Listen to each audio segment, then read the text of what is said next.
Hey folks, we are going to continue working on the artwork for Crystals of Mabar, an adventure set in Eberron for 8th level characters using Dungeons & Dragons 5th edition. So give me a second here to check my signal. I'll go through my intro spiel and then we will get to work here for a couple hours.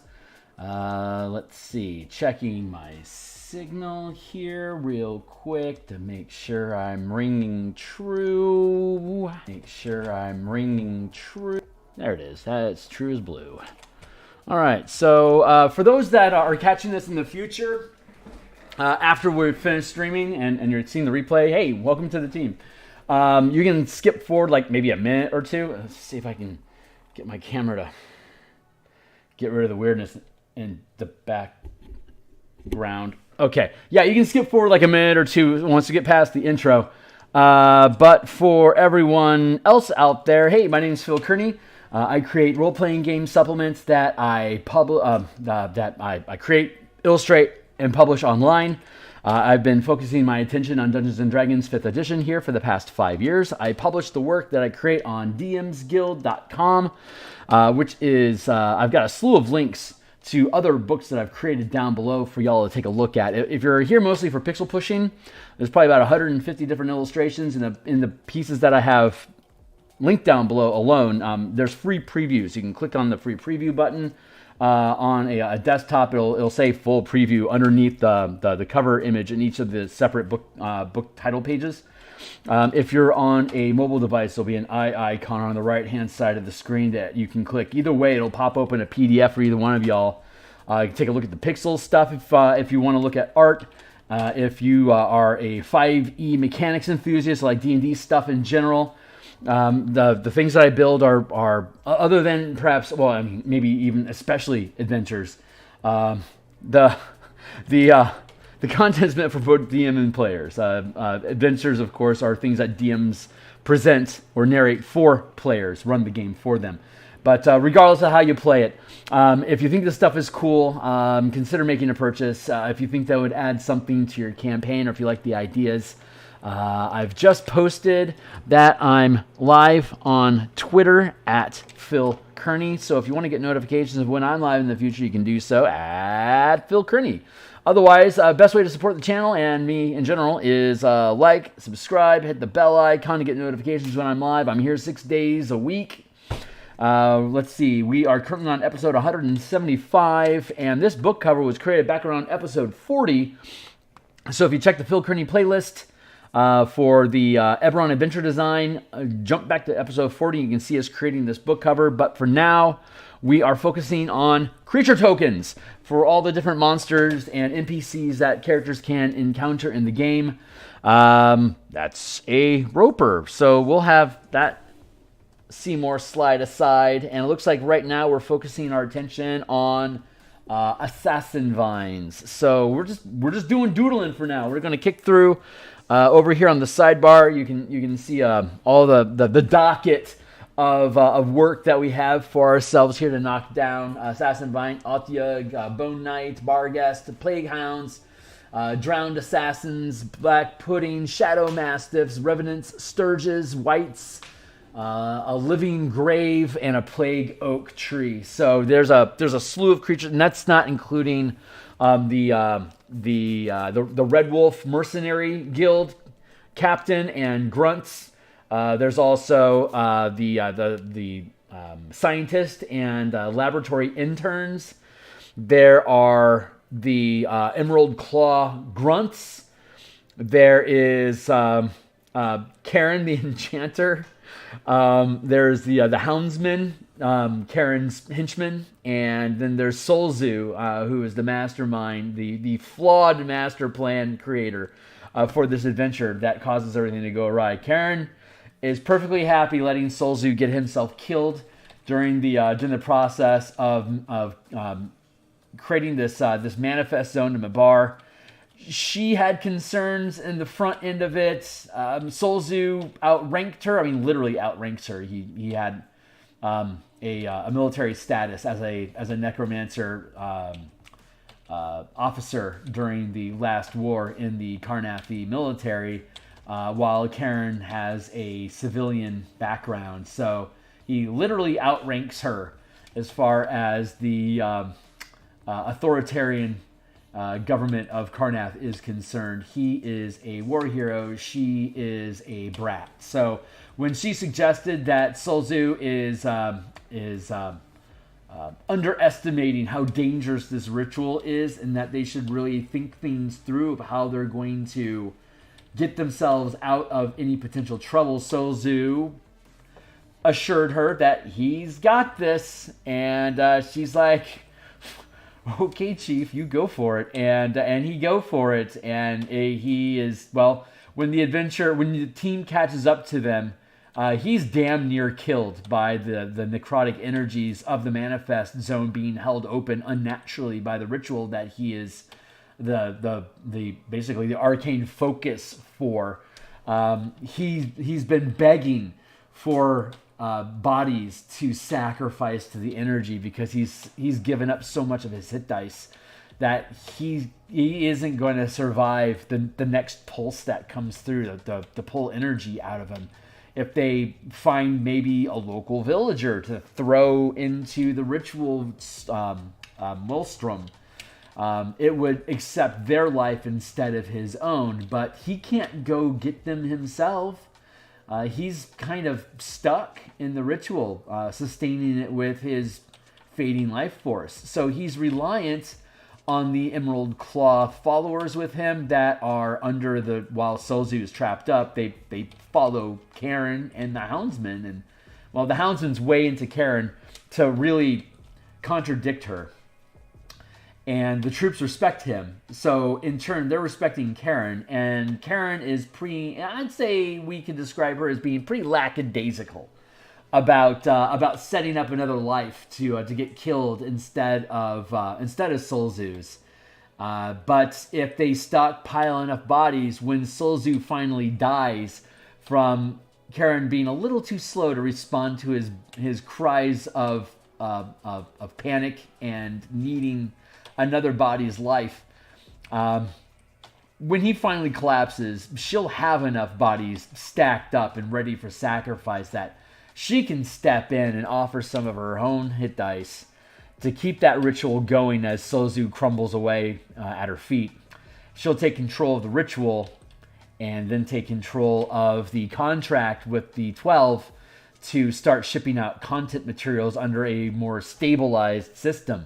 Now, if you guys are using hook number 1 and 2, you're being sent. You're basically being plane shifted or teleported into the facility as a Black Ops wet work team to basically clean shop of the betraying Emerald Claw necromancers. Who would have suspected that the necromancers would have betrayed the 12 for funding them to generate a plane to the a portal to the plane of elemental evil? Go figure. It went sideways. Well, the 12 figured it might go sideways. When you deal with people like this, things going sideways is kind of one of those unspoken expenses that you have to budget for, and you're what they budgeted for. So you're going to go in there and you're going to wipe that team out, and when you do, you're going to pop the sigil so that they know that their cleanup crew can come in and that their necromancers can take position and take over the ritual smoothly. Whether your team cares about rescuing and freeing any of the kidnapped locals that are being fed into the ritual, well, it would be part of your report that locals are being fed to keep the ritual going, which would immediately ping the cleanup team to go, well, we should obviously keep all of those people here. They're already gone, and there's no repercussions yet, so we can just continue gaming on, and by the time we lock this thing down, whether any of them survive or not, whatever, but once we have this place locked down, we'll have the resources to be able to make sure it stays locked down. So the team can leave now, and the team then gets to decide, is that the kind of team that they are, or are they going to have an issue with how their patron is processing this situation, which could put them on the wrong side of the 12 pretty damn quick. But in almost all scenarios of this adventure, if the team plays their cards right, they get a really fucking sweet facility as well, I guess you'd call it a bastion, but I sure as hell wouldn't. But some people might. So if you're into that Bastion stuff, then this place would make a fantastic base of operations. Because I would just call it a base of operations. Because I have things for you to do with bases. As opposed to, instead of just building magic items and potions. I am totally punching up at Wizards right now. Because their Bastion system that they presented in UA, all it does is give you magic items. In 4th edition, you had means, basically whenever you gained a level, whatever magic item it is that you have, because you get a magic item. And you can either switch out that magic item when you gain a level for a different magic item, or you can just upgrade the one that you have to match the level that you are. Because everything in 4th edition, kind of like Pathfinder 2, naturally curves with the level of your character, so that it's always in this minion status where you're leveling up and outpacing the creatures around you. And so the magic item that, like, instead of worrying about miscalibrating your characters with magic gear that may not be appropriate for the players just get to choose what magic item they get. So the Bastion system is sort of a subtle nod to that aesthetic, because it's very player friendly. It's player focusing, player friendly, where you get what you want when you want it. And here is a sub game, like a mini game inside of D&D called Bastion that you can play to accumulate crafting points that you then cash in to have whatever magic item it is. And you can accumulate points quicker by having your team basically pool the points together for whoever wants to get the next magic item.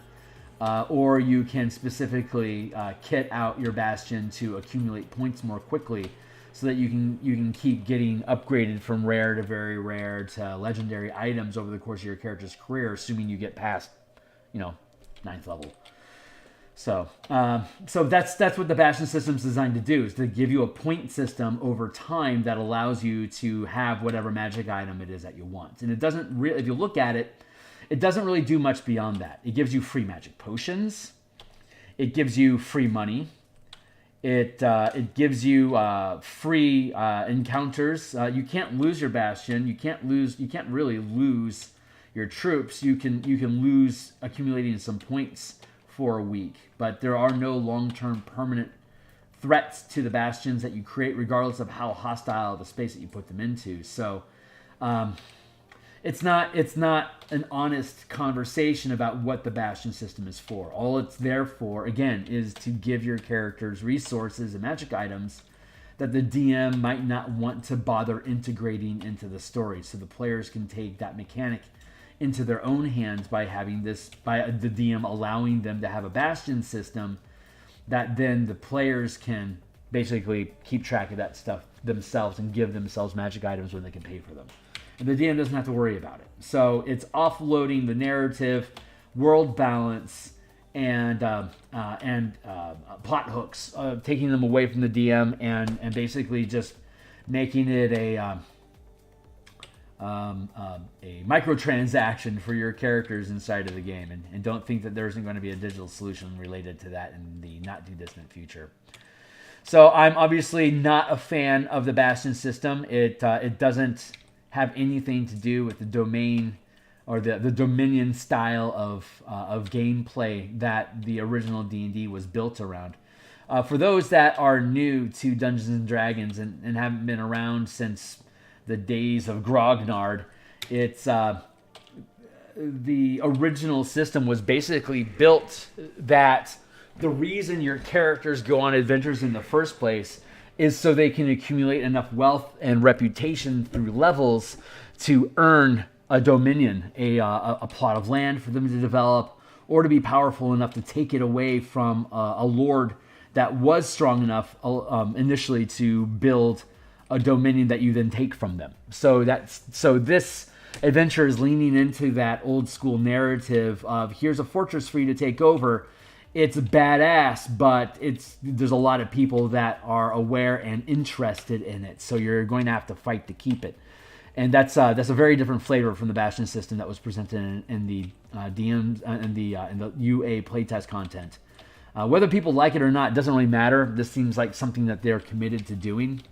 It'll be interesting to see what Wizards says people's response to the system was. And if you're sensing some doubt in my voice when I phrase it that way, then that is well detected. Congratulations, you're picking up on my sarcasm quite succinctly. So, but I've been punching up for a little bit now, so I think I'm going to go ahead and just stop at this point and keep building stuff here.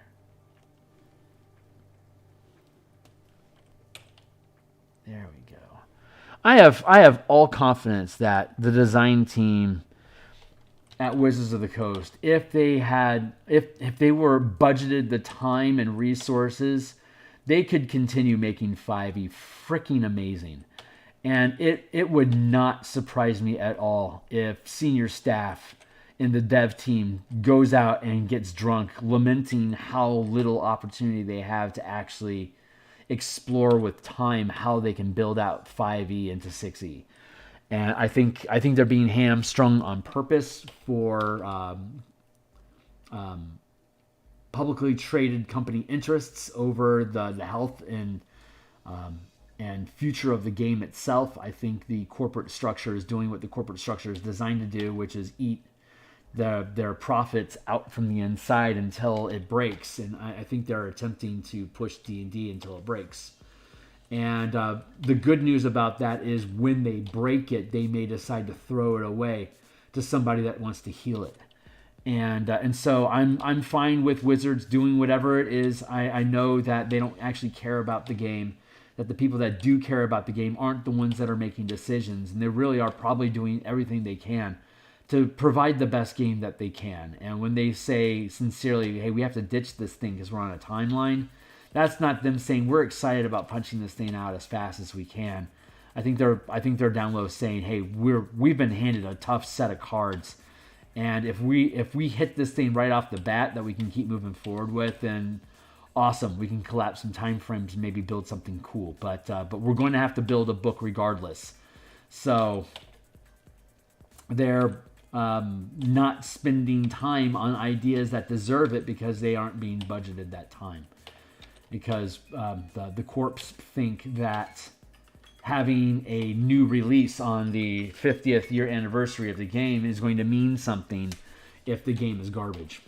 They don't get it yet because none of them want to play D&D.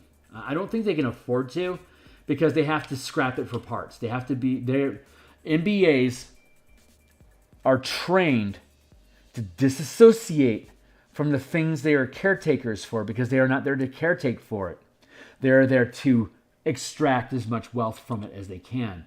And when it can't produce wealth anymore for them, they either break it up for parts or sell it off to somebody that they can get to find value where they've holed it out. So it's kind of like how the HR department isn't there for the health of the employees. HR is there to protect the corporation from potential legitimate complaints that employees may have that the corporation is taking. It is a way to diffuse financial and legal risk from the company when they overstep their boundaries with employees. That is what HR is for. And of course, that's not taught in schools because schools are there to teach you what they want you to know so that you'll show up and if you have a complaint, go to HR and have that complaint nullified. So, but I'm punching up at corporations now. I've got my surly going, guys. Stop me. Somebody stop me. No, seriously, I really need to be stopped. So we're going to, we're taking a tree here. I guess that's all to say. When I punch up at the things that's going on with D&D and the quality material, it's not an attack on the people that made 3 and 4E because those are crackerjack games. 5e is the results of having a publicly traded company overseeing your creation options, your budget and time. So When I punch up, I punch up at the people that don't understand the game, don't care about the culture, don't love D&D the way that, well, presumably anyone that's still listening to me does. With this much punching up, you're pretty much either are on board with me, otherwise you would have left already. So God bless anyone here that has chosen to stay to listen to me rant just a bit longer. I'm going to use the warp tool here and bend this thing around a bit. Pull those branches off stage.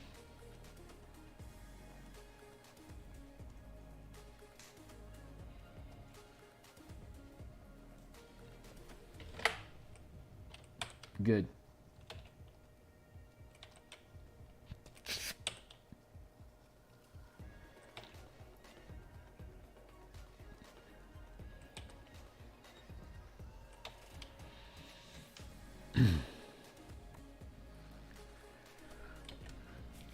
That's a tree. That's a tree branch. I made that. That's a tree branch, and but its only purpose is to act as an anchor for the assassin vine. So let's make an assassin vine.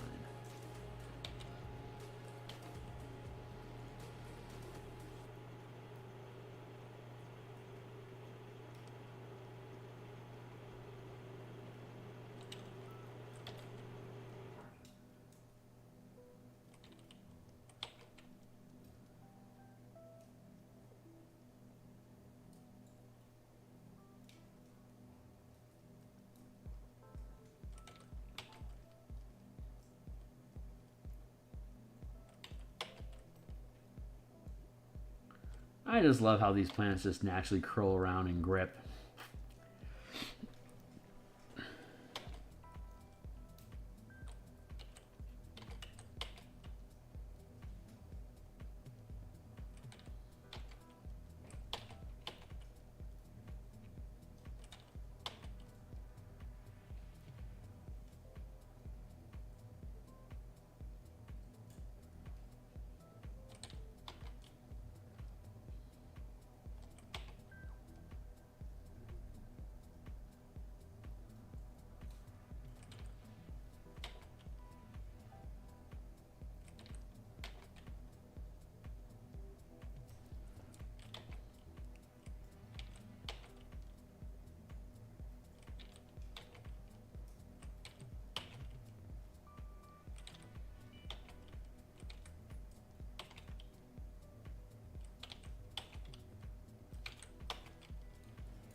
Ass in vine.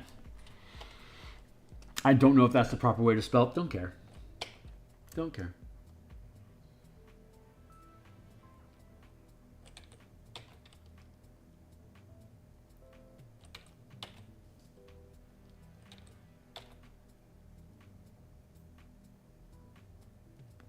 Legit, these plants don't give a fuck. They'll assassinate each other. I mean, plants are immune to being choked to death.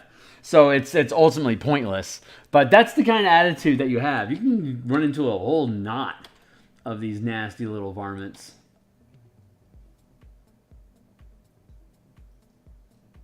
And they will just get after it. I'm going to drop this down.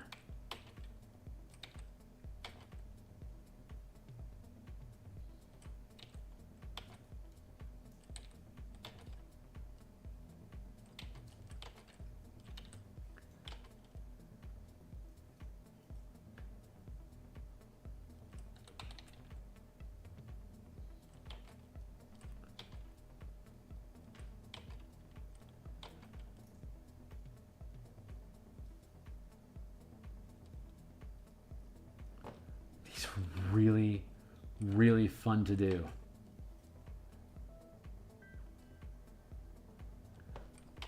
Like the way that the vines loop around and the way that you make these little curve effects, it's very, very satisfying. It's very basic. You know, it's just basic foreshortening and stacking visual hierarchies in front of each other.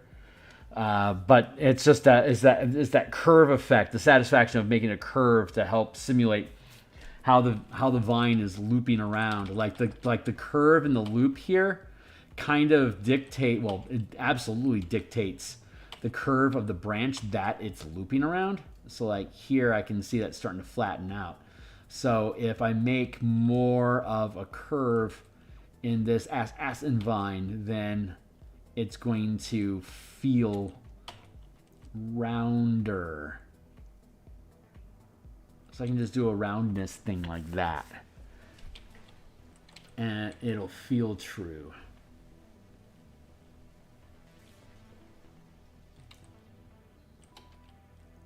Ass in vine.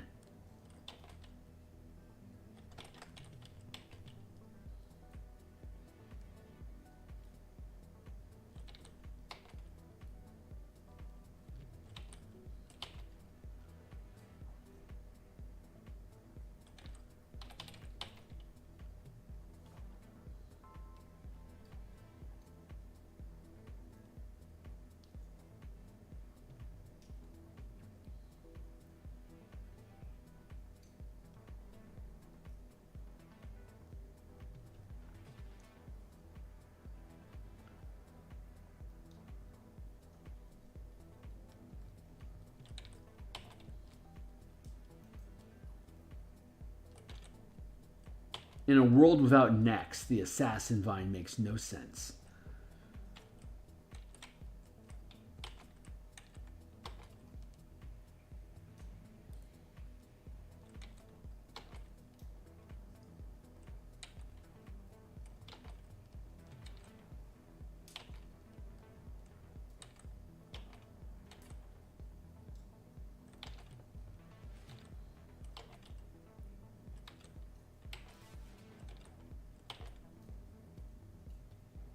Good enough.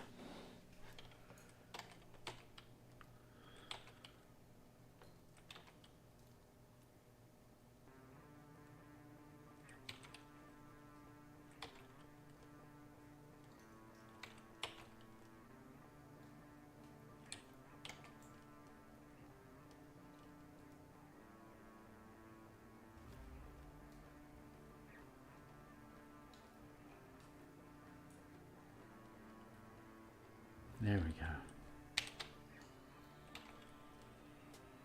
This is fun, man. I love doodling monsters. It's a lot of fun.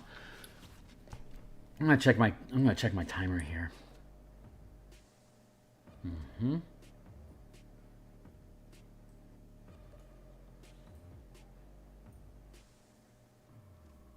Cool. All right. Everything's doing A-okay. Let's see.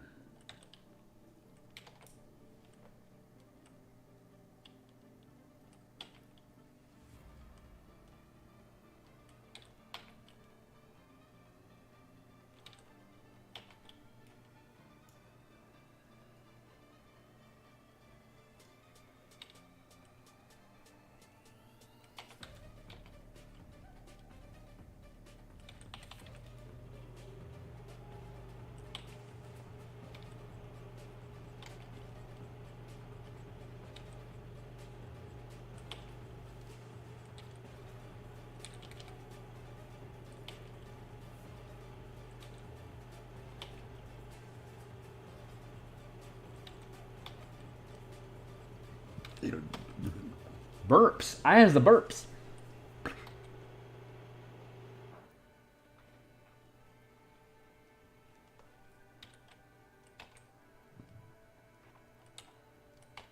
Silly little leaf things that's got poking off of it.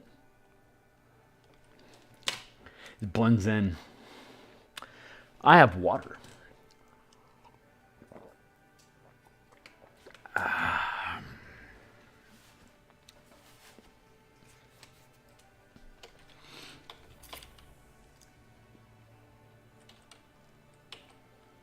Let's do that.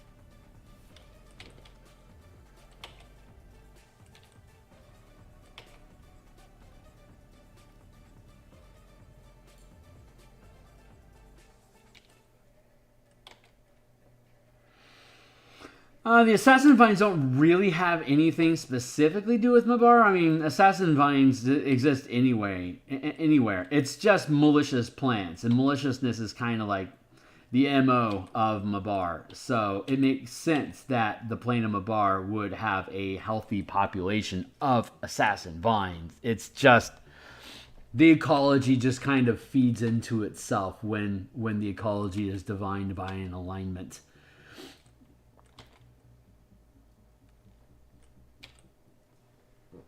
Hey Shiner, how you doing?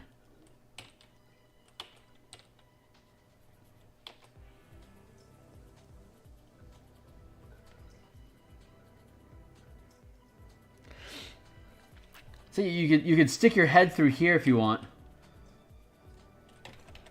or you could let it like catch your wrist here. Oh, you could catch your neck here too. Nice. There's also fun places like this thing can just kind of reach out and curl around and start cutting off the blood flow to something. Funsies. Super funsy. Yeah. I don't want to overcrowd it.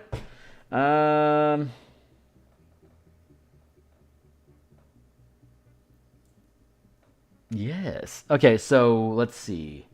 Ultimately, what we're probably going to end up doing is just filling this in with a back shadow. How sealed? High likelihood this isn't properly sealed. Oh wow, it's what?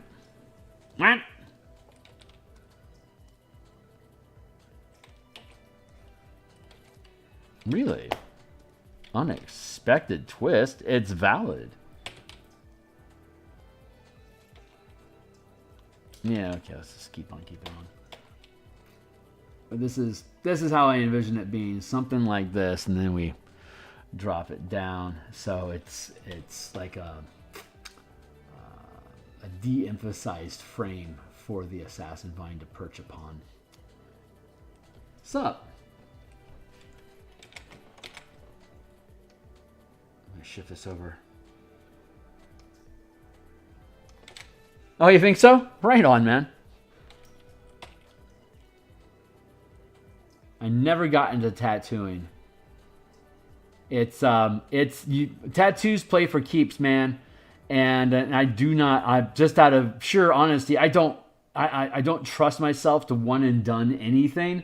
Like I've been drawing for decades, and I'm still impressed when I draw a straight line. So like, I understand that it's just tracing, but my vision's too shitty.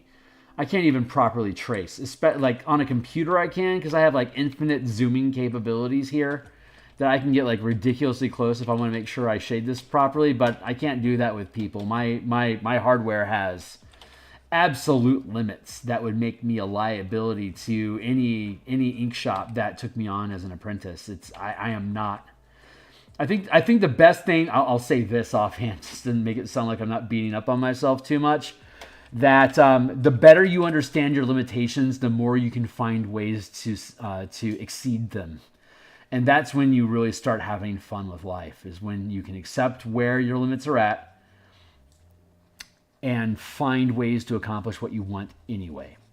Because that is most likely going to be an unrecognized success by everyone other than those closest to you. If they have an intimate familiarity with you as a person, many people will recognize the accomplishments that you take as being like big strides for whomever it is that you are. Assuming that you're around people that give a shit about you. So again, it's knowing what your limitations are and then finding ways to work around those limitations, but being very real with yourself. That helps make sure the things that you do stay safe and moral.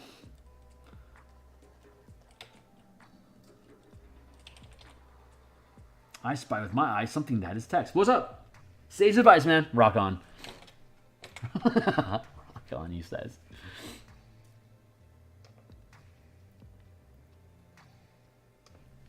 But that's why it's cool having characters that don't have all 18s in their stats, you know? Like, the flaws of, like, finding your way around flaws, it helps define your play style. And everyone in life has a play style just as much as their characters do. So, like, when I DM, I like having a preset stat array of 6, 8, 10, 12, 14, 16. So you've got a +3, a +2, a +1, a 0, a -1, and a -2. So you've got a very wide range, and wherever you're putting that 6 dump stat, it's probably never going to be good. My 20th level characters right now in my Eberron campaign, my druid has a dexterity of 7. And she can't, at 20th level, she can't make a dex save to save her soul. Like, literally, she's gotten killed multiple times by shit dex saves. Like, she doesn't even try anymore. She's like, whatever. It's great. Meanwhile, the rogue can't pass a Constitution saving throw, literally to save his life either. Intelligence is our ranger's dump stat. We had a paladin and a fighter, but they left the team back around. I want to say we lost the fighter around episode around level 13, and the paladin around level 16. So it's so late in the game, there's no sense replacing them at this point. But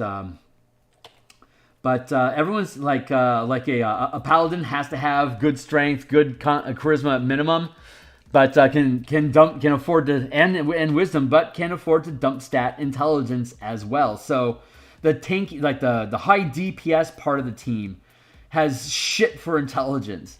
So the ranger has shit for intelligence. Our paladin had shit for intelligence. Our fighter had shit charisma.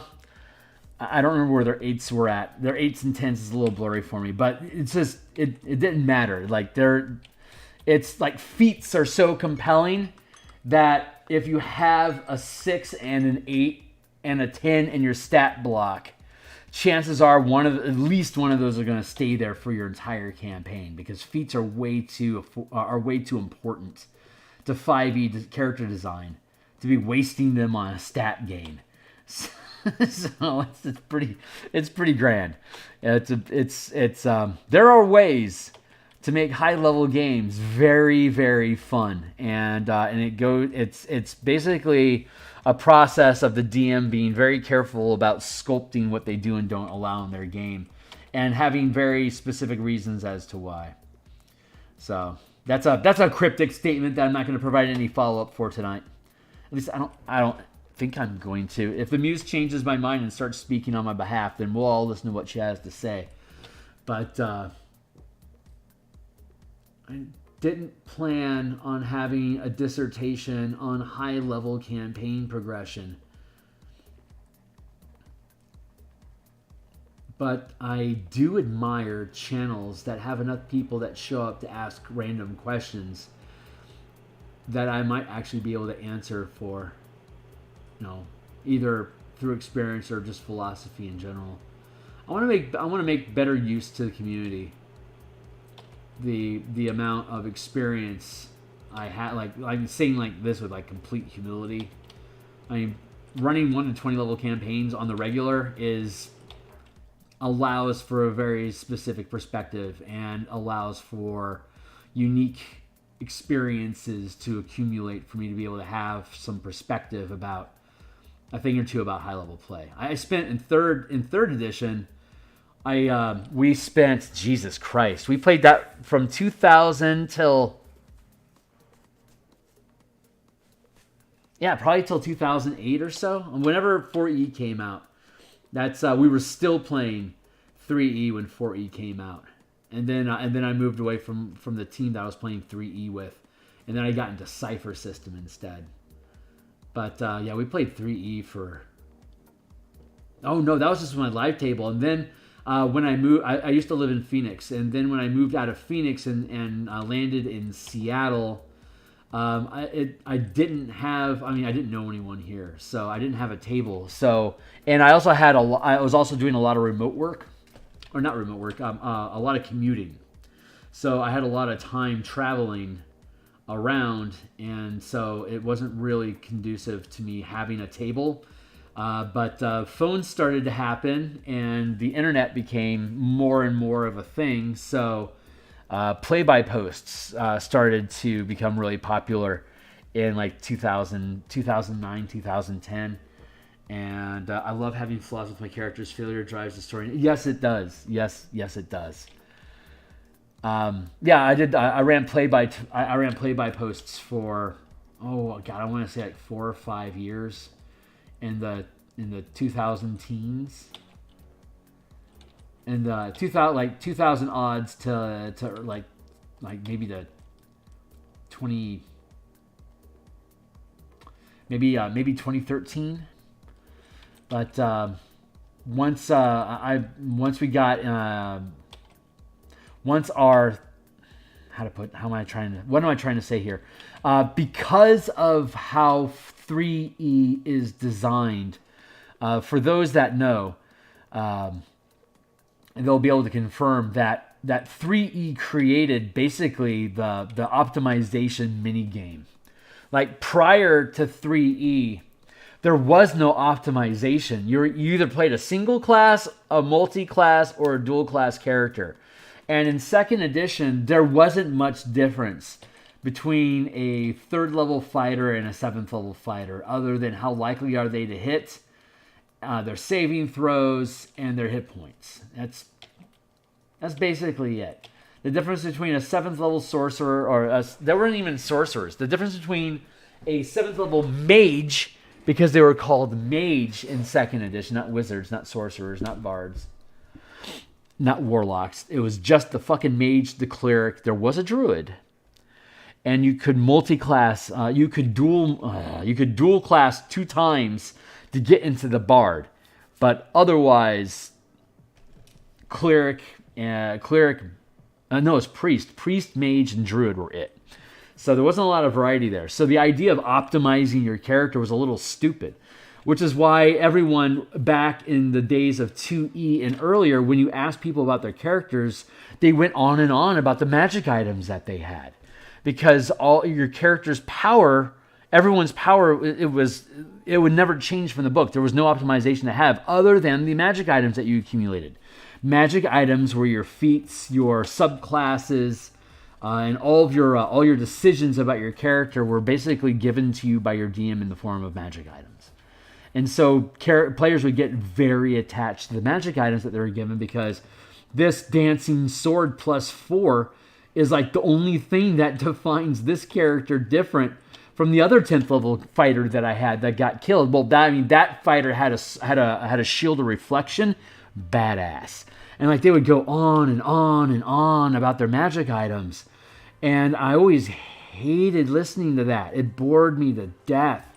I was more interested, even back in those tender years, I was more interested in what were the experiences and what were the accomplishments that we had. But listening to that was also tedious as fuck. It just wasn't fun listening to people carry on about stuff. But 3E was so different, because now it's like, how do you build your rogue? It's like, well, I dip out a rogue after level 7, and I dive into Shadow Sorcerer, and then like around level 15, I'll start getting into a Telfamore Shadow Pouncer, and then you just run. Now, we're talking prestige classes now. Oh man, I love, actually, instead of doing that, I would dip into the Psy Warrior for like 4 levels, and then go into the Psychic Knife so I can have that sneak attack damage dice. Super good on critting. And then take the Scout. To get that fast foot skirmish sweet damage. That shit was sick. Like, you could go on like 1,000 different ways to build a rogue. So once our table climbed from level 1 in the beginning up to level 10 plus, we were like super cemented into like this is when... this is about when Giants in the Playground forums started to really take off, focusing almost all of their forum activity on character optimization and like Trent Monk style optimization dissertations about like, this is how you can build a super sweet Cavalier, or like if you're playing the Rokugan 3E game, and you want to play Crab Clan. Here's how you can make the tankiest Crab Clan halberd, War Maul build with damage reduction and immunity to damage other than adamantine, for instance. Like those are things that you could kit out and build. So now your conversations it's about like, how do you pimp your car? Like, did you go with the platinum block or the titanium block underneath your back fender? Or are you more of like a rim light kind of guy? Or do you have enough stacked into your build that you can do both of them? And hey, big dog. But that's what the conversation turned into.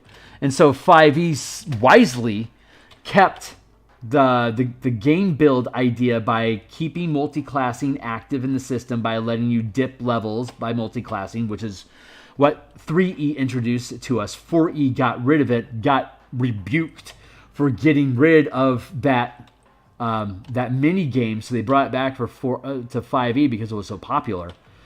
But they were very wise in getting rid of prestige classes, considering what we understand their actual objectives are now. We understand now that Wizards' objectives is to obey Hasbro because it's a publicly traded company and Hasbro owns them. And so Hasbro's primary objective is to minimize effort, maximize profit. And prestige classes are the exact opposite of that. Paizo is still capable of cracking out shitloads of classes because, as far as I know, it's still a private company. Their objective is still to win customers by producing the best quality product they can. And they offer shitloads of content for free as proof of concept. Those that love us will buy books. I've been publishing stuff on the DMs Guild for years under that philosophy, and I know for a fact that it works. Most of my, if you check the links down below to a lot of my books, a lot of the books that I offer down there are called Pay What You Want, which is like you can just take them if you want, but you can voluntarily purchase them for however much money that you want.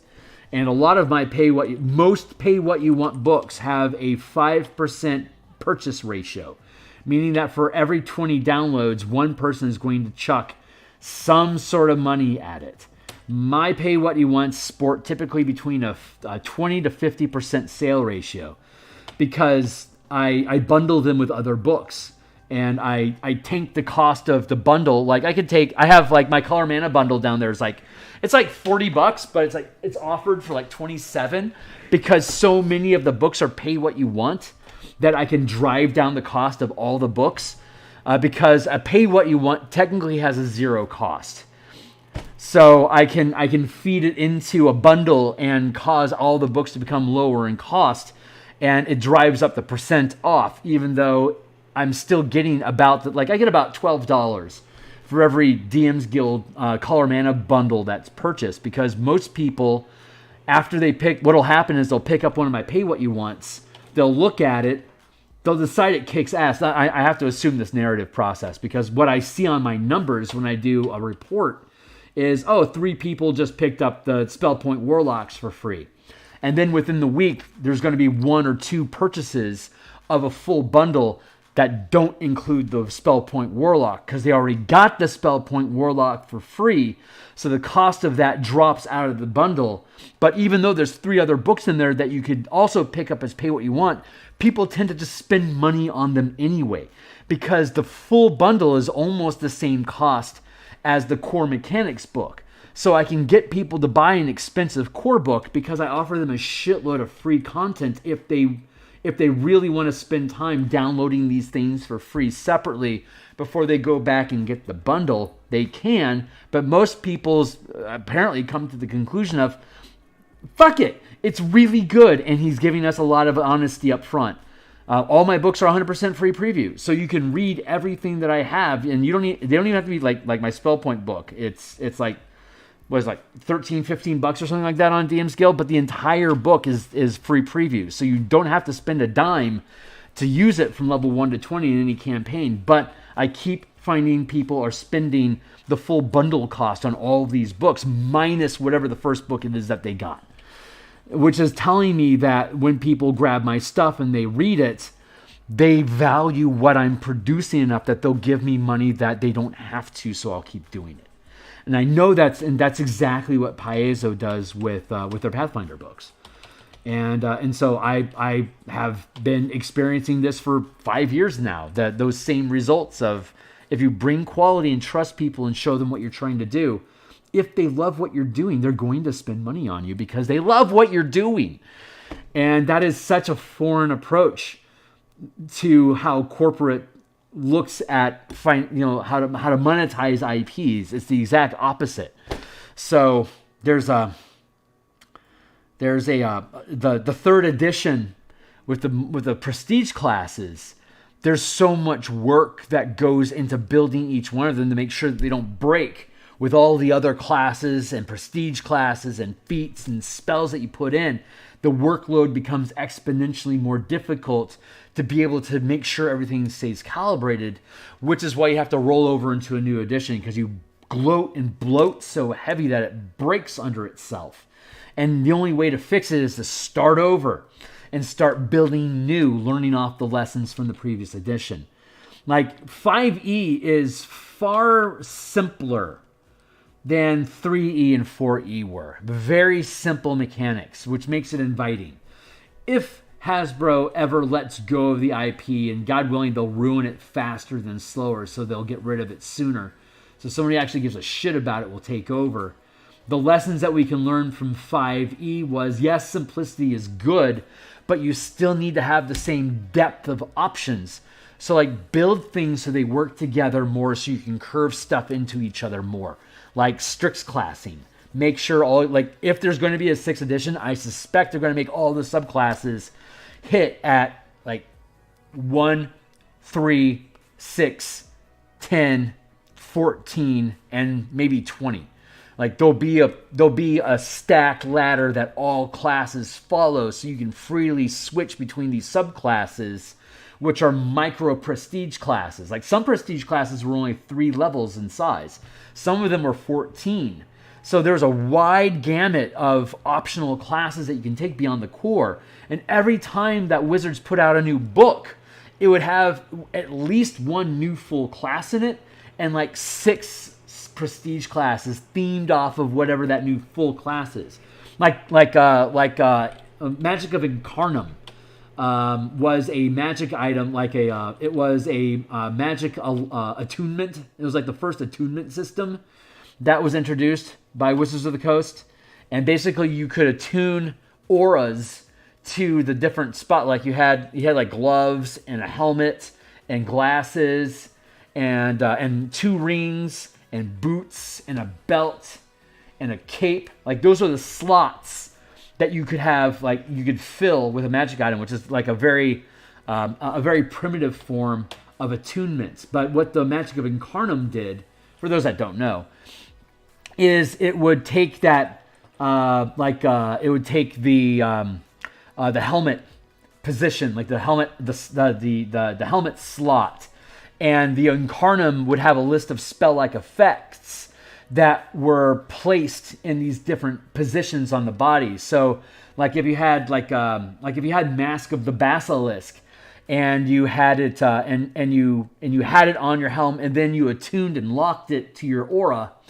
You fused it to your chakra. Chakra binding is where I got the lock mechanic for the martial power system. You would lock it to that position, and then if you lock it, you could petrify people by looking at them. It was fucking cool. It was insane the amount of shit that you could do with it.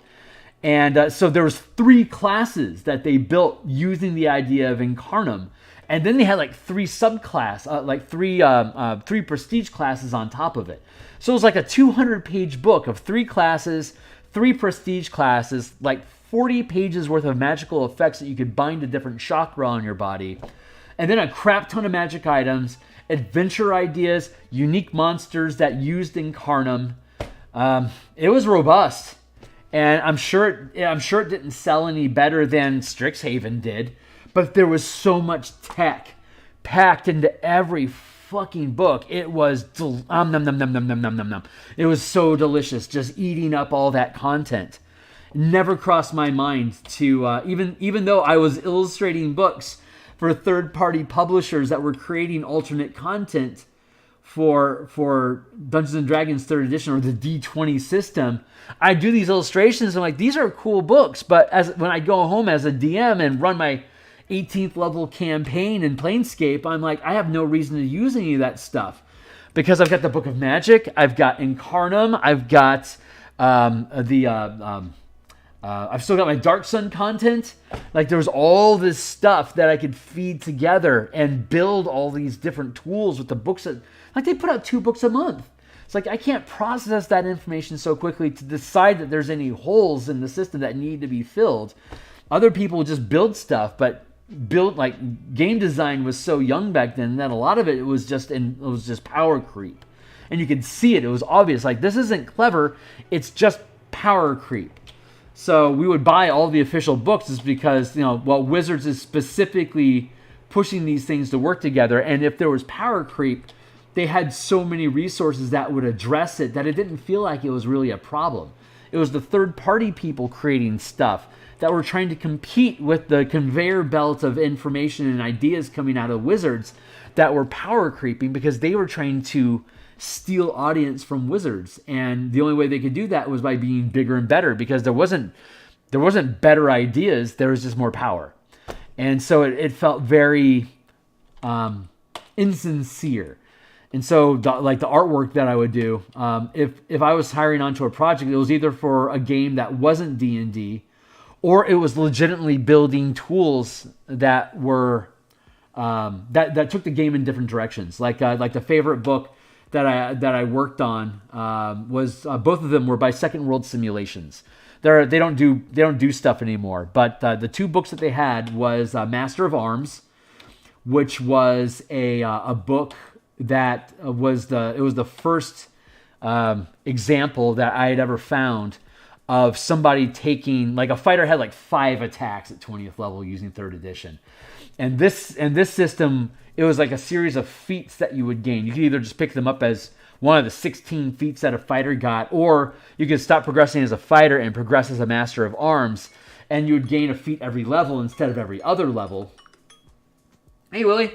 Hey, I'm talking about 3rd edition D&D stuff and how it's comparing to 5th edition right now, so I'm kind of on a rant, so don't mind me. And I'm painting an assassin vine here.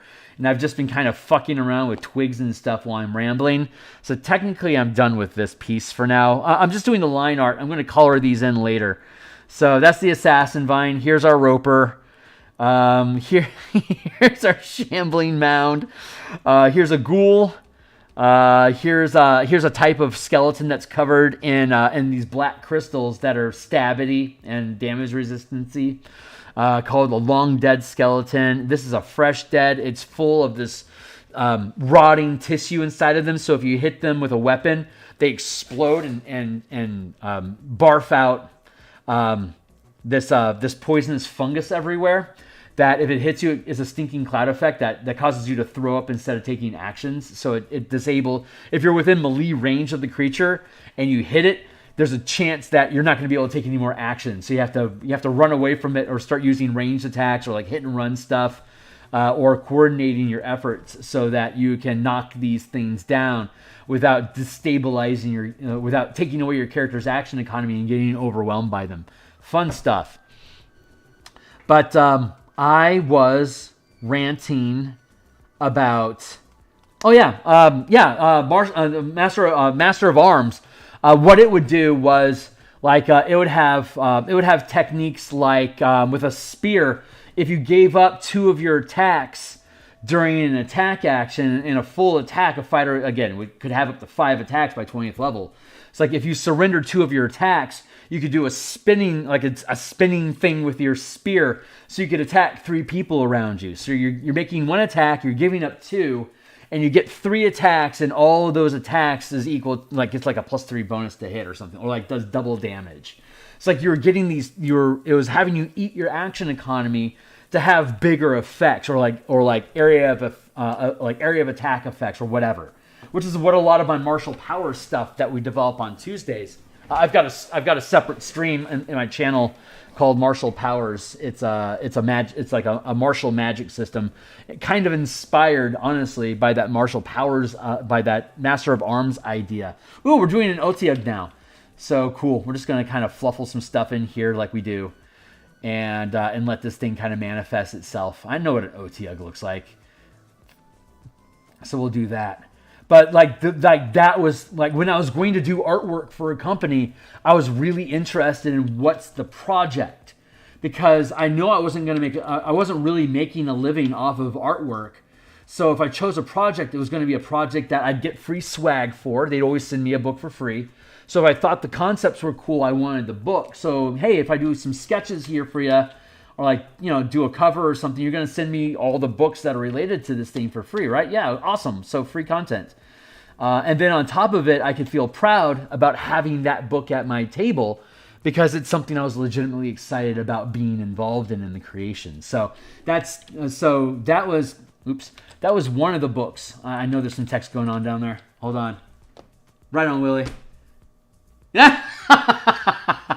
Well, I'm here 6 days a week, my dude.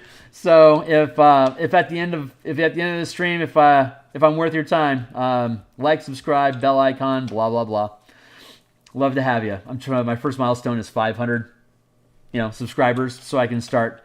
When I start doing Kickstarters, I can start advertising them on the ribbon of my YouTube channel. So I think that's how that works. I'll find out. But anyway, thanks, man. So, and the other book that Second World Simulation created that I loved was called Second World Simulation. It was basically like there was a modern world and then there was the fantasy world, and there were gates that could pass between them.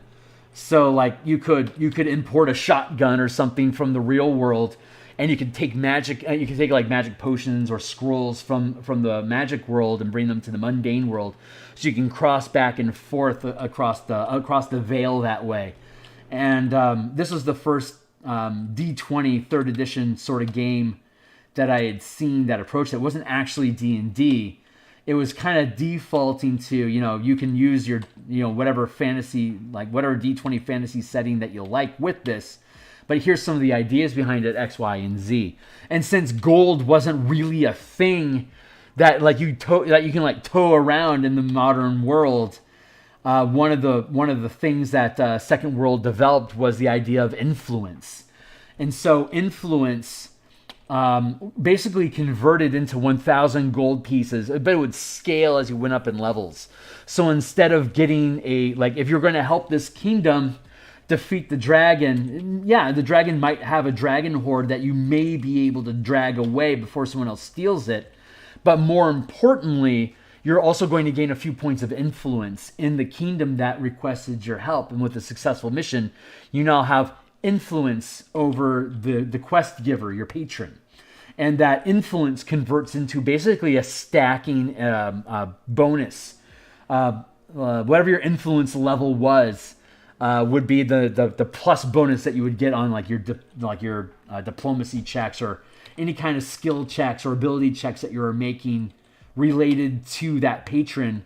And every time you gained a point of influence with somebody, you'd gain a negative point of influence with somebody somewhere else, and you might not necessarily even know who it was. But you are now on somebody's radar that doesn't like who you're helping. So if you continue to help them, they continue to like you less and less until it becomes like a legit problem that you've got people attacking you now. And that sounds pretty old, like that sounds pretty obvious now, but back in 2002, that was the idea of converting renown and influence into a mechanic that would make changes to your influence rolls. That was pretty revolutionary stuff, and this was the first company I'd seen presenting that idea.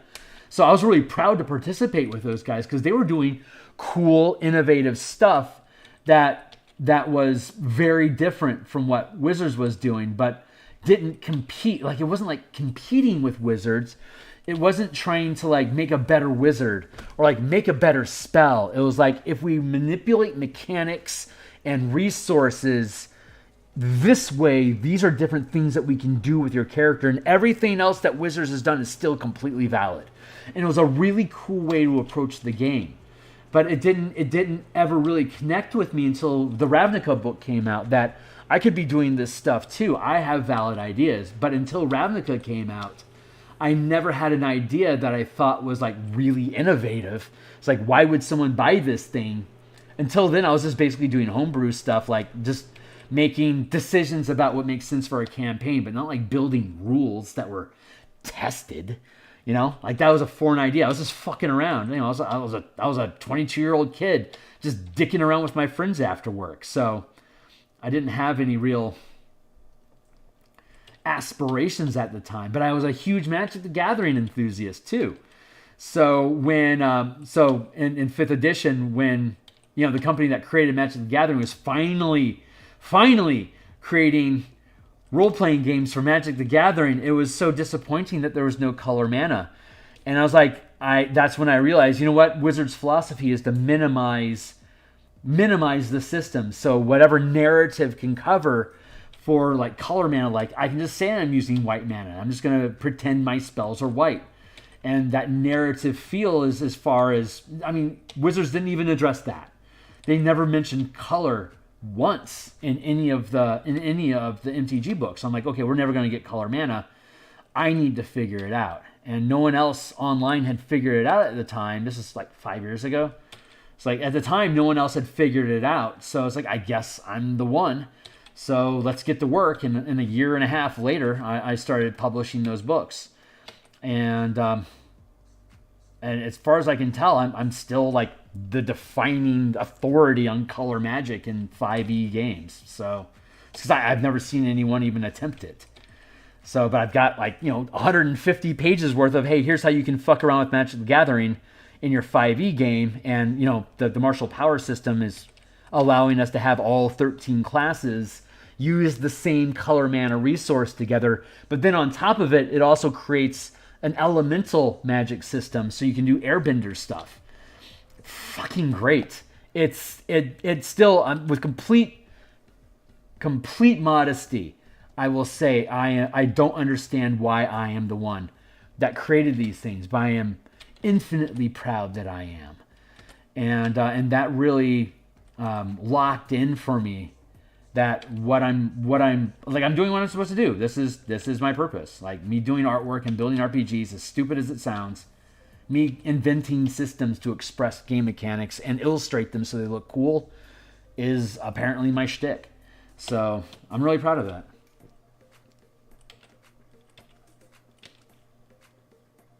Right on, man.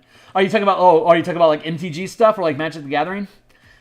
Fucking love that shit, man. I can literally go on all day about MTG shit. I love it.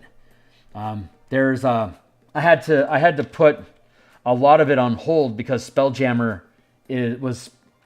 caught me on fire of like, we can do this better. And like the same thing with the color mana, the Spelljammer. I do artwork for Spelljammer, the Spelljammer book that I'll be publishing. I do the artwork for that every morning, and I'm hoping to have it done early January. But that there's good possibility that timeline is going to get skewed. But we just do what the muse tells us to do, and at the back end of it, the book is already fucking awesome. So it's my best work to date. It is visually, it's my best work, and mechanically, it's my best. It's my best. It's my best. So, and then in 2025, when Wizards updates 5e, I'll also be updating all of the color mana books. I had to, because of Spelljammer, I had to put my Spellpoint Sorcerer on hold, but I've completely upended how sorcerers like operate, so they are incredibly different from Wizards, and like the wizard class of the bard, like they have as much a unique identity as the warlock does, even if everyone is using spell points like as a mana resource system. I'm really excited about it, and I'll be able to pick that up once we get, like, when this adventure is done and the Spelljammer book is done. Then we'll be leaning full tilt for the rest of 2014 into finishing up all the color mana mechanic stuff that I'm doing, the martial power system, so that all 13 classes have the same color mana system that they can use. So you can have like a Gruul Barbarian that's using red and green mana to charge up different like rage effects during rage and combat. Oh, fucking cool. Super fucking cool shit. And I've been playtesting it at my home table from level 12 to 20 for the past 9 months. So it works great at the high end. but I need to play test the low end. So once Spelljammer's off my plate, I'm going to take one of my nights, my Eberron book. This Eberron project will move to my mornings. And then, so my Mondays, Thursdays will be open, and I'm going to stop doing commissions for a while on Saturdays. So I have Mondays, Thursdays, and Saturdays open for me to start doing the playtest sandbox game for the martial power system for people to come in at third, like from 3rd to 7th level over the course of like half a year, to beat up the book and beat up the mechanics, to make sure that everything feels well, and for them to fuck around with it to find, things that are broken that are worth recalibrating and fixing, so that's a strong product. But that'll be able to publish, and then 2024 PH will happen like in September. So then we can rebuild all the color mana books to use whatever new tech it is that they decide to have for the updated wizards, and then we'll just be able to fold like the weapon masteries we already have as combat masteries inside of the martial powers book. So it overrides. Basically, it treats weapon masteries as cantrips. So if your character chooses to learn one, it doesn't cost any mana to use them, but they basically do what weapon masteries do. Like if you have the push mastery, then any weapon that you're using, you can apply a push effect to it, which is legit. I've pushed people with that. I've done a lot of martial arts with weapons. Not that that's worth bragging about at all. Honestly, the gun safety rules that classes and certifications that we learned was probably more valuable than any of the sword, spear, or knife training that I gained. But it's interesting. Just as a quick aside, sword techniques are identical to gun techniques in Japan. Like if you know how to use a sword well, you're also really, really good with a gun, because guns are piercing weapons. Like it says that in the DMG, right? That guns are like do piercing damage, but it's literally true. You're punching holes through people, and that's what swords and spears do. And they use the same lines, and the same good posture for firing a weapon happens to also be really good posture for holding a sword in Japan.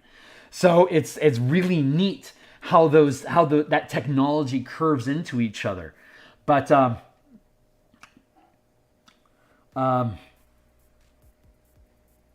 why was I chasing this is? I don't remember what I was talking about. I was ranting about something and I lost it. Oh well. Martial arts wasn't the point. Weapon masteries, pushing people. Thank you. Like push effects or trip effects, grappling effects. Like we have things about like grappling with weapons, using push effects for different size weapons. Like I can take a knife, I can hook your arm, and then use the blade to sink into your bicep to hold your arm in place. So I can put you in a lock with a blade in your muscle. And if you try to move, you lacerate your own muscle and you start bleeding yourself out. So don't move if you want to stay alive. I'm taking you to the cops. That is a viable conversation to have when you're really fucking good with a knife. So it's like so you can push people, you can trip people, you can disarm people with any kind of weapon that you're proficient, that you are a master with. So the way that we approach weapon masteries isn't like, I like the weapon masteries that Wizards has presented, because like a cleric can use the push effect if they're using a hammer, which lends itself to pushing people. But a master of weapons, like a fighter, can just learn the push mastery and can use it with any weapon that they know, and they can push people's balance back by like using a crossbow to hit them in the hip. That's going to blow them back, and now look, they just took a 5-foot step push back because I just blew out their hip. Or like I could take a halberd and kick out your knee with it, and that's going to make you tilt over, and now you just move 5 feet. But neither one of those have the push property in their weapons. But if you know the mastery as a cantrip, you can just force people to make saving throws. But then, like if you pick up Thundering Strike, which is like a modified smite ability, you'll spend a point of mana, you'll deal an extra die of damage, and with no saving throw, you punch that guy 10 feet. So like if you spend mana, you automatically succeed.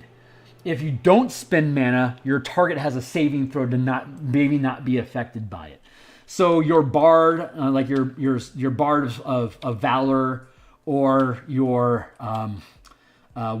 blade singer standing next to you, they could have like Vex and push and using weapons that are appropriate for it. Meanwhile, the fighter wades in with 3 attacks. He does Vex, Push, Trip with attack, attack, attack. And he could either spend a point of mana on each of them and do an extra 3 dice of damage across those attacks, or he could save his mana and force saving throws out of you, but there's strength saves, con saves, dex saves, intelligence saves, wisdom saves. So there's a wide array of stuff to fuck around with different types of target. Anyway, that's what's that. But all that stuff that's on my Tuesday stream. So if you're interested, you can go check out that content. We've been converting all the martial class subclasses into the martial power system. So like the drunken master monk we did on Tuesday, and so we reconfigured all the class abilities to work with the mana mechanics that we developed. And then after that, we found 10, there's 150 powers that you can learn that we have in the book, and they're all in the playtest document that's available on my Patreon. And so we then go through and we look at what's 10 abilities out of these 150 that feel drunken master, and let's give it to them for free. And then your character can just you get 16 that you can just choose yourself. So in the end, you get 10 for free from the subclass that you pick, plus another 16 that you can change every time you gain a level. But fighters and rogues and barbarians can change all their powers every time they take a long rest. And fighters can change one of them every time they take a short rest. So you have this really fluid changing dynamic system that's no more, the short rest is a little bit more aggressive, but it's only one. And you would only switch it out if you go to town and you don't need smite, you don't need heightened damage strike attacks. So you're not gonna be punching dragons across the room right now. So I don't need to know the reach attack ability right now. I can cash that out and instead give myself, I spend a point of mana, I gain advantage on charisma checks because I'm planning on having a conversation with a contact. So I want to be able to boost my abilities there. So I'm going to instead swap that. I'm going to take a short rest, get all my mana back, swap out one of my powers from combat to social while I'm in town. So that's how fluid the system's designed to be, to let characters do that. So they're in some ways more dynamic and more adaptive to the current adventure than what even spellcasters can be, because they have to choose, they have to spread out how they're going to do stuff and how they're going to they have a different set of limitations that this power system is letting characters step across, step past. So that wizard, full casters become these big flash bang, big rock effects.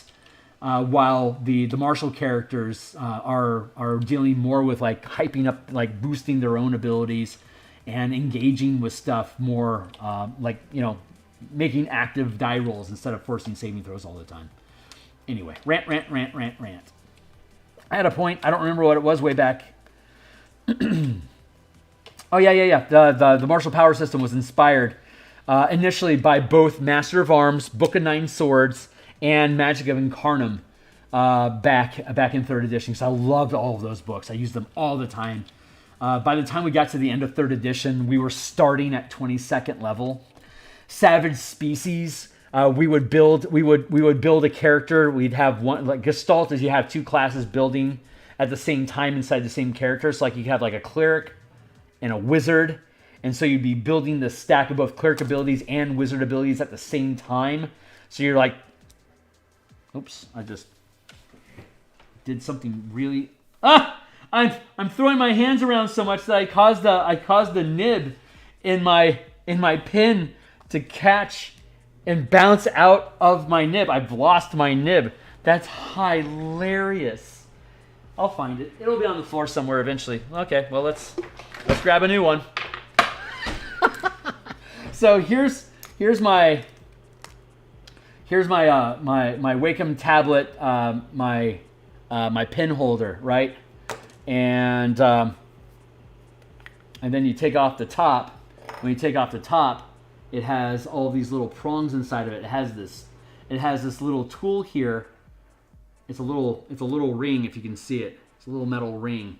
And it's got these little grippies on it that can grab the end of your nib and your pen and extract it, and you can throw it away. And then we pluck out a new nib. See, here's the size of a nib. You can use spaghetti, by the way. Uncooked spaghetti is the same size as these nibs, just in case you need to know that. It's hilarious. And then we just drop it into the chute. It locks into place, and you're good to go. So I'll find that nib of... Hopefully it's not in my glass of water. I don't want to fucking drink it. Jesus. Shit it out sideways and have a fucking breech poop. Okay, we're good. It's probably hiding... Yeah. I'm now going to guess that it's hiding between the keys on my keyboard. So the next time I go across with an air sweeper, I'll probably find it. But anyway, back on task. Let's grab a crouch. It's 9:24. I've been at this, what, an hour and a half? Hour and 20 minutes? Where are we at?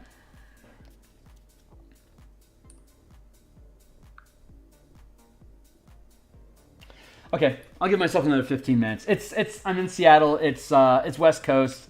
I have a day job, and I have to get up at 6 o'clock tomorrow morning to do more Spelljammer art before my work day begins. So I've got a pretty strict bedtime, so I don't like to play too far past. I like to be done for the night before 10 o'clock, so I can hope to get in, maybe 7 hours of sleep, maybe.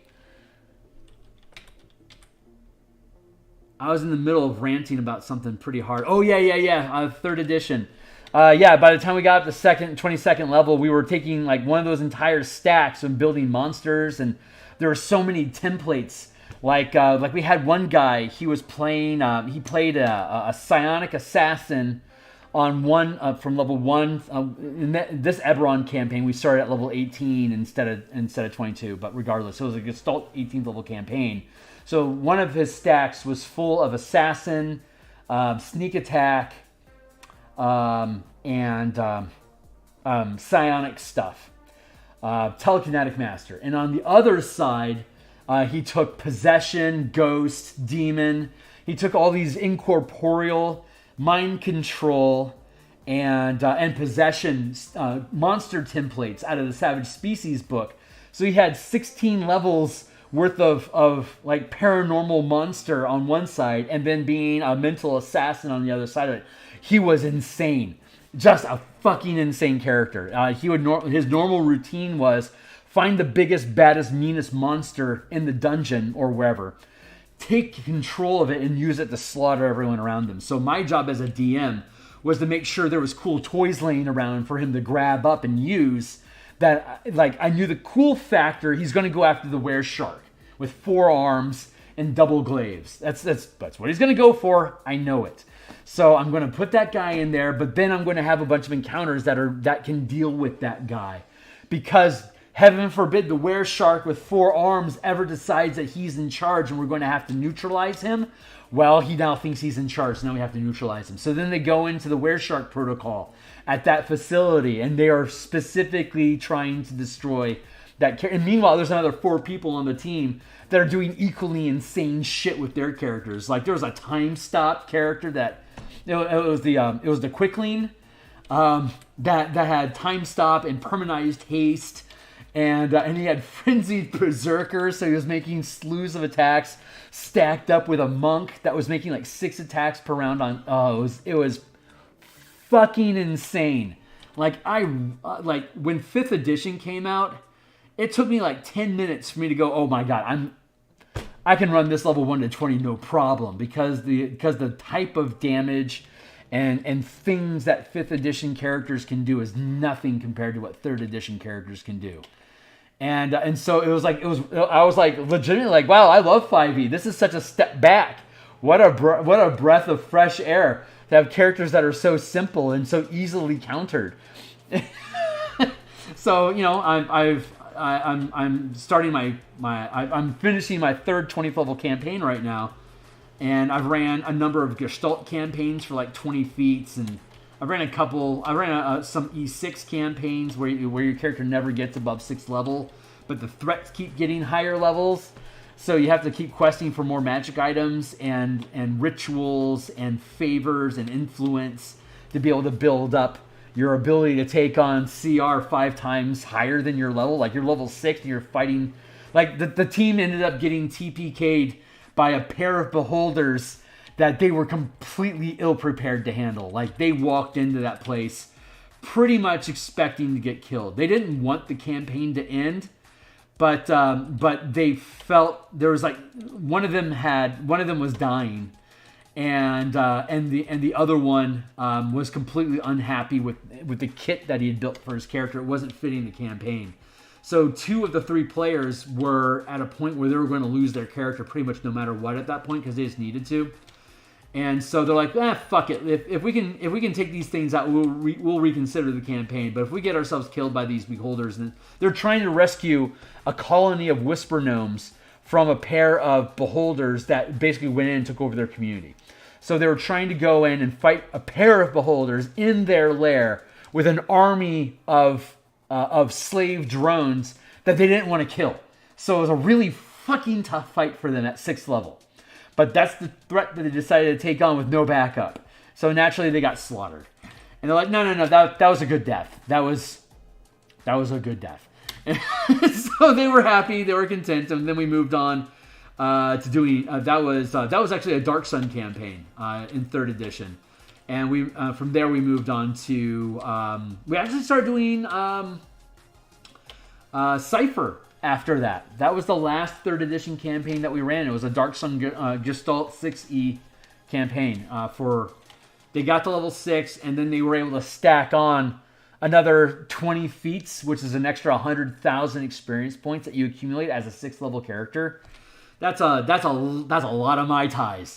So they played that campaign for well over a year. And was doing all sorts of fun fucking shit with it. It was a great campaign. But after a while, the threat ratchets up so high. It's like, this is like a never-ending story. Let's change. After a while, E6 campaigns just kind of have to end because they never end. It just gets worse and worse and worse until the team TPKs or everyone decides to cash in before they die. That's basically how E6 games roll. When this campaign ends, instead of me building another 1 to 20 campaign, because these are all brand new players, none of them ever played D&D before. So it was a table. It started off as 5, and we lost some over time, which you can expect over the course of a 20 level campaign, unless they've successfully ran through a full 1 to 20 campaign with you. You're going to lose 2 out of your 5 players. So you want to start with 5, so you can end with 2. Because by the time you get to 12th level, the story is so inbred that if you try to recruit somebody new, they're just going to bounce off of it because there's like so much history that they don't get. They'll always feel like they'll never feel like they're actually part of the game. That they'll always feel like a guest. I've seen it happen over and over and over again. If you bring in new people, you got to start over the game. Brand new game. Let's go. Make it. You gotta put them in at the same foot as everyone else. Otherwise, they're always going to feel like they're on the outside. It doesn't matter how good-spirited they are, how much of a sport they are, how much of a veteran they are. If they aren't there the first time somebody bleeds, it's not their campaign. That's probably the best piece of advice I can give to anybody tonight. If you have a new player, you have to start all over. It can be in the same world. It can be involving a lot of the same stuff, but it has to be from a completely different direction with completely new characters so everyone's on even footing. So the new guy feels just as new as everyone else. That's really important. So anyway, that's my experience anyway. If anyone else has examples of me being incorrect, then that's your experience, and it won't change mine. But it's nice to have a different perspective so that I don't have to sound so fucking high and mighty all the time. I think I want to put some extra teeth in here.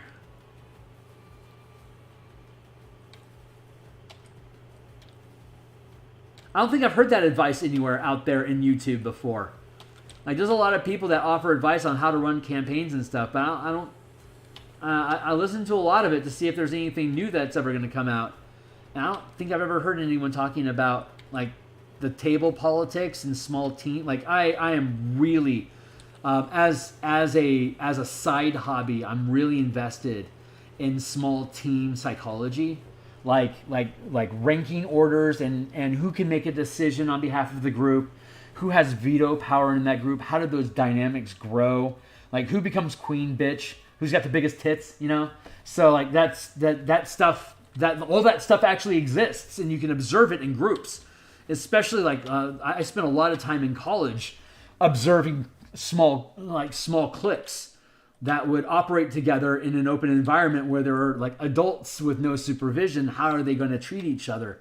And the same high school hierarchy sort of idea would evolve out of those interactions, because they're coming out of high school with no supervision. Of course, they're going to start clicking. So you can really see these things play out, but they play out at tables too. So once you understand, like, who's your shot caller, who's going to actually make the decision, when shit's hitting the fan and everyone thinks they're going to die, who is it at your table? Do you have someone at your table that steps up and becomes the piglet and will climb up and stick their head in the beehive to get some honey? Like, there's someone who's going to be that person, and that's ultimately who your leader is going to end up being. So you got to look at that sort of stuff and use that to make sure that the games that you're building are going to be able to sustain themselves. Because if you understand the social role that each player at your table is what role they're filling at the table, you can better understand how you need to build your game around their social status and their standing and how they like to interact in the table, so that they stay locked in. If you're fulfilling what makes them feel satisfied being part of the table, while also providing a narrative and an ongoing pressured timeline with a plot that they're emotionally engaged in as well, you can pretty much guarantee the only reason those people are going to leave your game is if they're leaving your town by either death or just literally moving. You'll lock those players in for fucking ever, because you're providing them with both their social needs in a group, and you're recognizing what their social role is that they're comfortable playing, and you're helping them be in that space in a healthy manner instead of like bullying them into a subservient position. If they don't like taking the spotlight, then you learn how to angle the light in their direction so they can have some feedback, but make sure you pull the light away from them so they don't scurry off into the shadows. Like, you got to pay attention to that shit. And so the way that team, you have to just watch who talks a lot. That's going to be, and who fights that person, because there's dark energies too, of people that just like to watch tables burn, not because they're evil, but because they hate order and like, they're chaotic people. They naturally want to disrupt whatever system they see put in place, because they always think if something new happens, it's potentially better than what we've already experienced. And if your personality is rubbing against me wrong, I'm going to nuke this campaign so I can knock you down off of your high horse a little bit to maybe destabilize the group dynamics, the social standing. This is the classic. Who was it?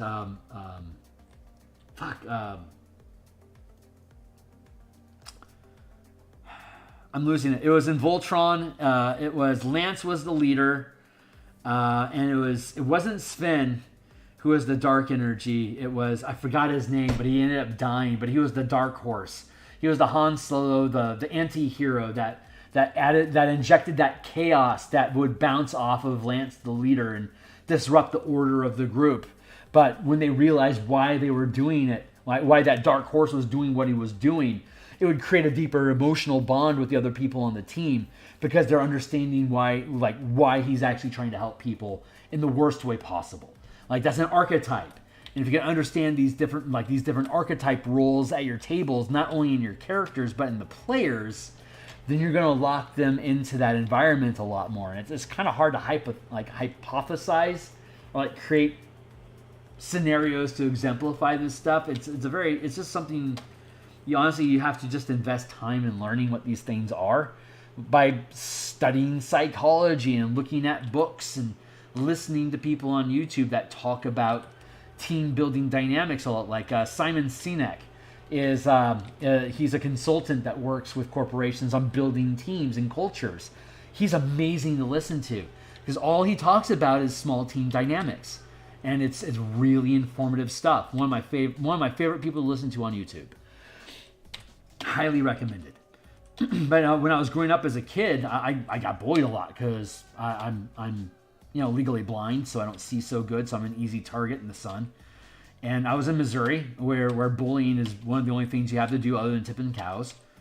And I was small. I didn't gain mass, muscle, and bulk until 17 when I was about to head off to college, and school was over, and I was now old enough not to have bullies anymore. That was all just disintegrating. So by the time my body evolved to a place where I wouldn't be able to be bullied anymore, bullying wasn't a thing anymore.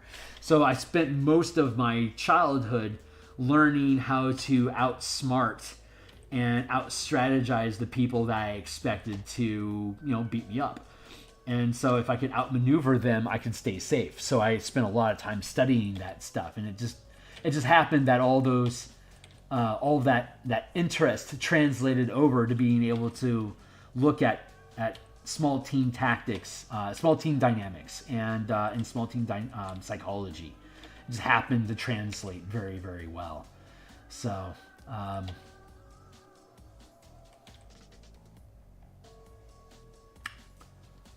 sorry, I'm trying to backtrack because I went down a rabbit hole.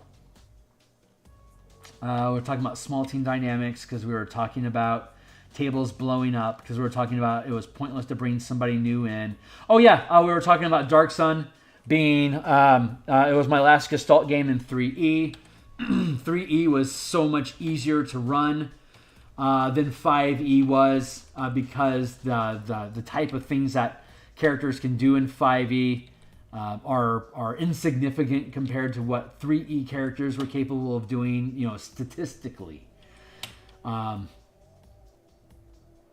I've been indoctrinated into 5E long enough now that when I look at something, I recognize that's broken, that's breaking the balance of the game, that was created in bad faith. But at the same time, my brain immediately clicks off like 4 or 5 ways I can defeat that as a DM, because I've dealt with that in 3E already. Because everything that's in 5E was like 3 times worse in 3E. It was like way, way worse in 3E. And so when you're running Gestalt campaigns at 22nd level for like 4 months at a time and churning out content twice a week for it, you get pretty fucking good at knocking down high-level characters. Like, I got into stat damage a lot for a while. And so the team was fighting, at one point at 22nd level, the team was fighting Illithid warriors that had like 10 levels of Psychic Blade. So, and they were using 3E Sanic rules. So these Illithid had basically unlimited mana pools as long as they were doing only one thing per round. So what they would do one thing per round was they would charge a bolt of psychic energy like Psylocke, and when they hit you with it, they just choose which ability score you would take damage. And there was nothing you could do about it. It's like, flick, here, take D8 plus 3 Constitution damage. Get wrecked, shit. And so the team would have to deal with it. It's like they'd have to burn through restore spells every level, like 2 per round. They would have to burn through these recover spells to get their stats back up, because you can have 300 hit points, but if you only have 20 points of strength, and I just hit you for 21 points of strength, you're paralyzed, and you aren't doing anything more. I'm going to coup de grace you. So like that's like a very effective way to be able to just and there was so much ability damage in 3E. There's like, yeah, that's just fucking life in the big city, and this is the level of play that we want. We should expect that. So they would kit out their healer to just have fuck ton of ability score. Like that was their hit point. That was our healing spell. Restore was our healing spell.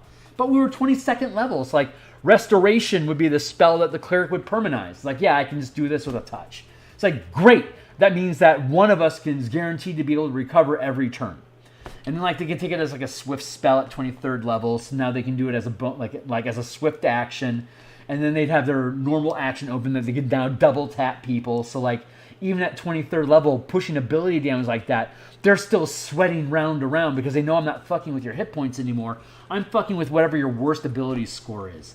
And all my monsters that are skilled warriors can identify what your weakest ability score is and start targeting that. There you go. Like that's one example. One example of a ridiculous amount of examples. But that's a fun. I like that one the most. That because it's a Illithid. Being psychic bastards. It's fun. It's really fun. Another one was their nemesis for a while was a 27th level Shadow Dancer, and in 3rd edition, Shadow Dancers could summon shades. Shadows. And Shadows deal ability damage. They deal D4 plus 1 damage per hit.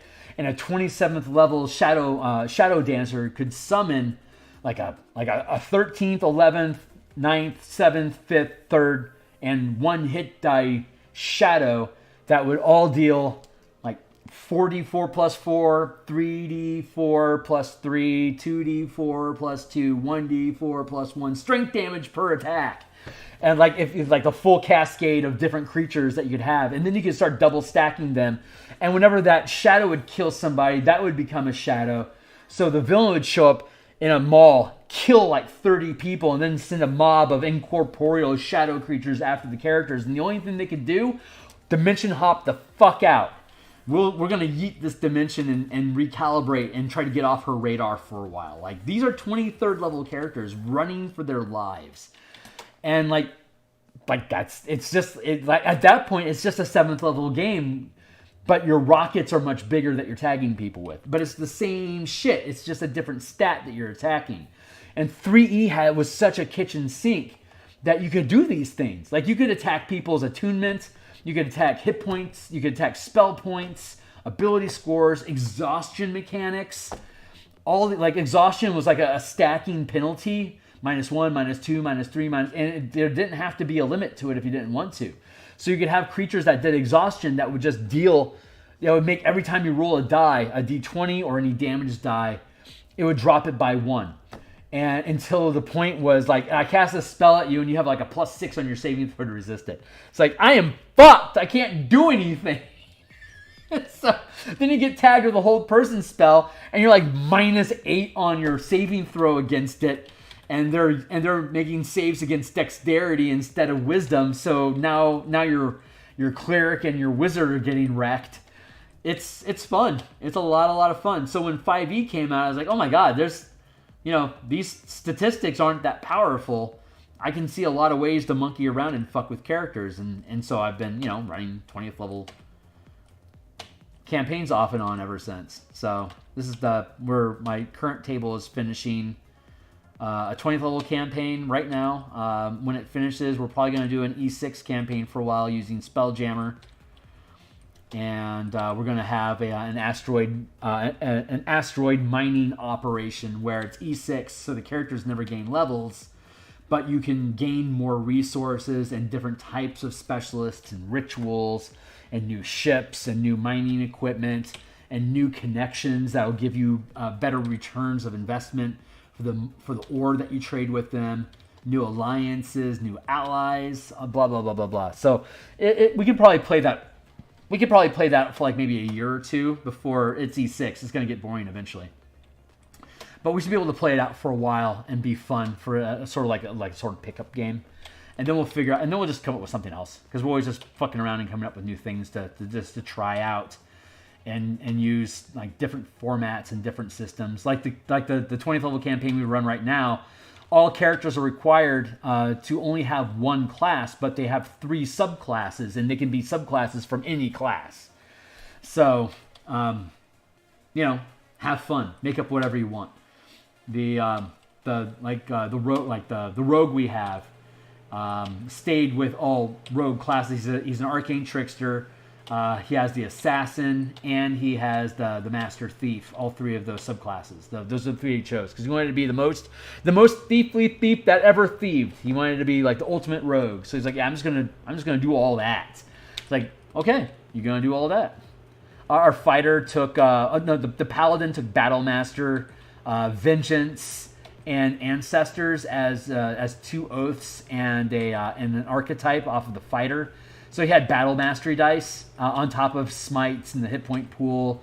Two forms that he could take at 20. And he bailed, so he's not here at 20th level. But if he was here at this point, then he would have 2 auras that he could do. Instead of just having the 1 at 20th level, he'd have 2 of them.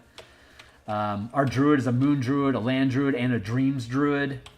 Our ranger is a horizon walker, beastmaster, and arcane arcane archer from the fighter. So those are his 3 classes. Fucking sick, man. Arcane archer. with a ranger is pretty fucking cool. It's a good build. Highly recommend. But I have just hit my deadline. It is time for me to check out for the day, kids.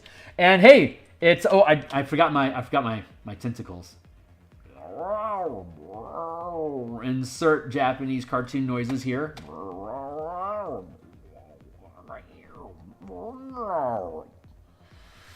With unrequested glomp.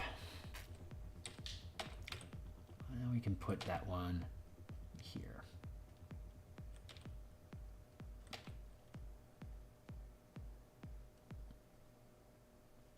There.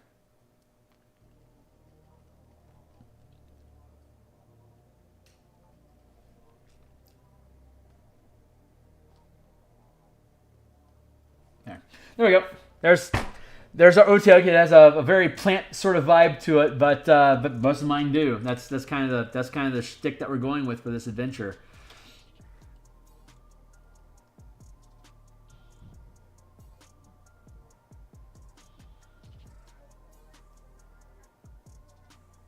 There we go. So that's it for today, guys. Thanks a lot for letting me rant. I had a lot of fun. I love sketching. I fucking love sketching. So that's it for now. I'll be back on in about, it's almost 10 o'clock now, so that's going to be, I'll be back on in about 8.5 hours. We'll do some more Spelljammer artwork. And once the Spelljammer book is done, Eberron will become our morning project. And then our evening project will be martial powers. So we'll be doing, right now we're building out those subclasses. I won't be on tomorrow. Sometime I'll be back on. I should be back on Monday as well to probably look at more of the Eldraine monsters that were released on D&D Beyond. It's been really fun translating those into color. Really been enjoying that. But we're almost done. So, well, you got on our plate. Anyway, I'm out of here for now. Thanks a lot. Hey, Willie, great to hang out with you, my guy. Thanks for hanging out. I will see everybody on the other side. So, thanks for being here. Where's my exit? Here it is. Later, Gators.